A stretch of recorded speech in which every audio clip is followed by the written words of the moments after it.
दोस्तों, लखनऊ की शाम हमेशा की तरह शांत थी, लेकिन उस दिन एक कहानी ऐसी शुरू होने वाली थी जिसने कई जिंदगियों को हिलाकर रख दिया। शहर के बाहरी इलाकों में रहने वाला आरव मिश्रा एक साधारण सा युवक था। नई नई नौकरी लगी थी और घर में उसकी पत्नी निहारिका के साथ उसकी जिंदगी धीरे धीरे पटरी पर आ ही रही थी। शादी को अभी कुछ ही महीने हुए थे और दोनों का सपना था एक बेहतर भविष्य, एक छोटा सा खुशहाल जीवन जीने का। एक दिन आरब को मुंबई की एक बड़ी सी कंपनी से ऑफर लेटर मिला। पैकेज भी बहुत बड़ा था और अच्छा भी था दोस्त। भविष्य सुनहरा दिख रहा था। निहारिका ने मुस्कुराकर कहा, जाओ, हमारे सपनों को सच करो जी। आरब मुंबई चला गया। शुरुआत में सब ठीक रहा। वीडियो कॉल्स पर बात होती रही, प्यार सब चलता रहा। लेकिन कुछ हफ्तों बाद हालात बदलने लगे। आरब को अचानक एक नई ट्रांसफर मिली। लखनऊ में एक प्रोजेक्ट मैनेजमेंट टास्क मिला। वो खुश था कि अब वो अपने घर के पास ही रहेगा, लेकिन उसे क्या पता था कि यही वापसी उसकी जिंदगी का सबसे बड़ा तूफान बनने वाली थी। लखनऊ आने के लिए निहारिका अकेले ट्रेन से रवाना हो जाती है। ट्रेन में शुरुआत में सब सामान्य था, कुछ यात्री, कुछ बातचीत और घर लौटने की खुशी भी। डिब्बे में दो अजनबी युवक भी थे जो बार बार उसकी तरफ ध्यान दे रहे थे। एक ने हल्के से पूछा, दीदी, आप पहली बार अकेले सफर कर रही है क्या? निहारिका मुस्कुराई, नहीं, लेकिन आज थोड़ी अलग यात्रा है। उसने घर से लाया खाना निकाला। इंसानियत के नाते उसने उन दोनों को भी पूछ लिया। यही से कहानी ने करवट ली। कुछ देर बाद चाय का स्टॉल आया। उन दोनों में से एक ने जिद करके उसे भी चाय दे दी। निहारिका ने मना किया, लेकिन अजनबी की चालाकी के सामने उसकी एक भी ना चली। चाय पीते ही उसे हल्का सा चक्कर आने लगा, आंख भरी होने लगी और फिर सब कुछ धुंधला। सब उसे होश आया, वह ट्रेन में नहीं थी, एक चलती गाड़ी की पिछली सीट पर थी।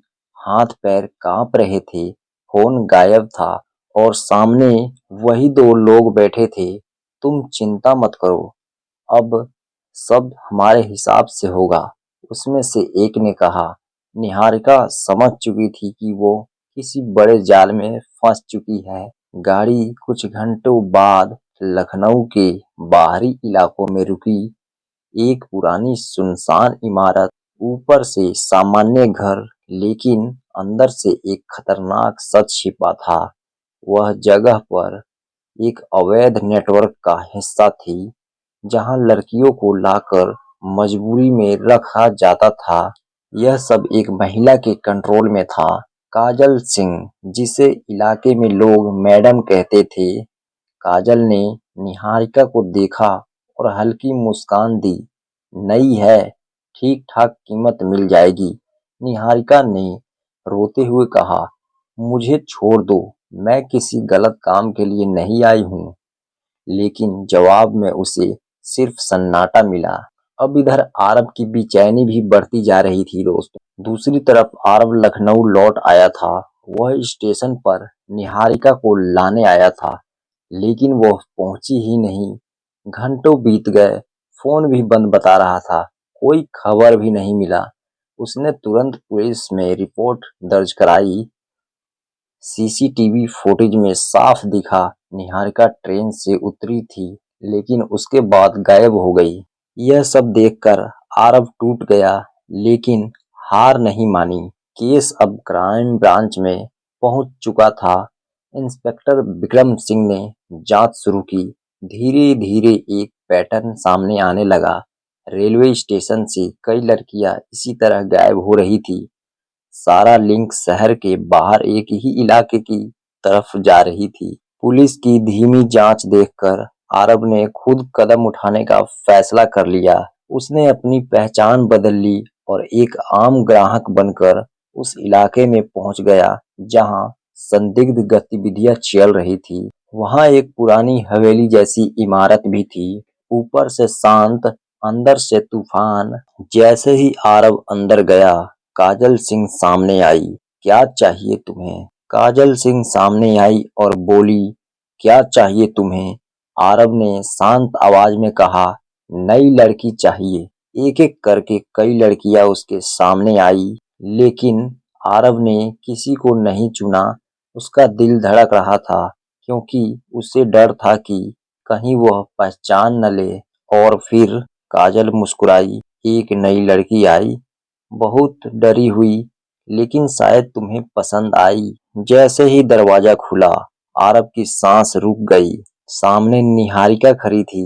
दोनों की आंखें मिली। कुछ सेकंड के लिए पूरी दुनिया रुक गई। निहारिका की आंखों में आंसू थे और आरव के चेहरे पर गुस्सा और दर्द दोनों भी दिख रहे थे। काजल ने कहा, अगर पसंद है तो कीमत लगाओ। आरव ने धीरे से कहा, मैं इसे ले रहा हूँ। उसने पैसे दिए, लेकिन ये कोई खरीदारी नहीं थी, ये एक प्लान था। जैसे ही आरव निहारिका को लेकर एक कमरे में गया, उसने छुपा हुआ अलार्म दबा दिया। ये पहले से पुलिस के साथ तय प्लान था।